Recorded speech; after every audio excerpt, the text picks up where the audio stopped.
көптеп келіп отыр. Қызығушылық бар. Осындай себеп Қазақстанға келу керек. Ya, bu kitap jərmənkəsi болады endi.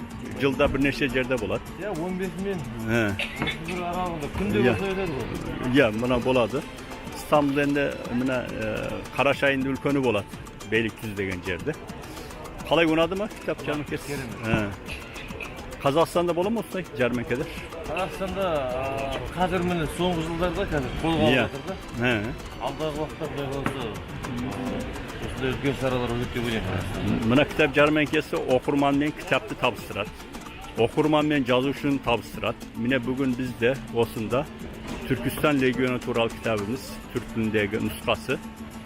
Osunun öşerde biz okurmanмен табысып қолтаңба береміз. Bunda iş şaralar köp olsun deysiz Қазақстанда. Әрине. Екі елдің татулығы арта берсін. Иә. Осындай жақсы нәрселерді бір-бірімізге тәжірибе берсек, Керемет қой. Одан мына түркі дүниясының кітап жәрмеңкесін өткізу керек, а?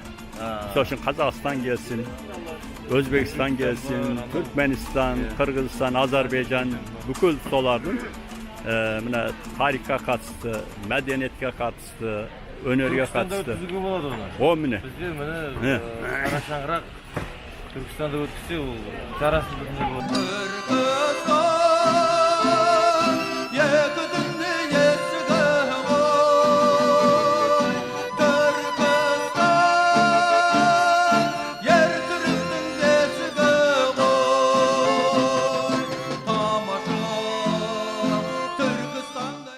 Жаңа İbrahim Bauer'un жақсы білімдер тастадыңыз. Bunday jәрмеңкені түркі дүниесі бірігіп істеуі керек. Қазақстан, Өзбекстан, Түркменстан, Қырғызстан, Азербайжан, Түркия болып.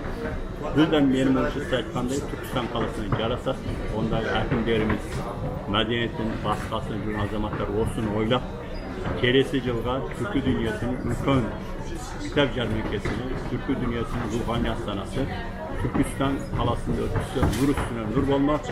Сіздің осы ұсынысыңызды қолдаймын, İbrahim Bauer. Рахмет ағай, керемет, құтты болсын.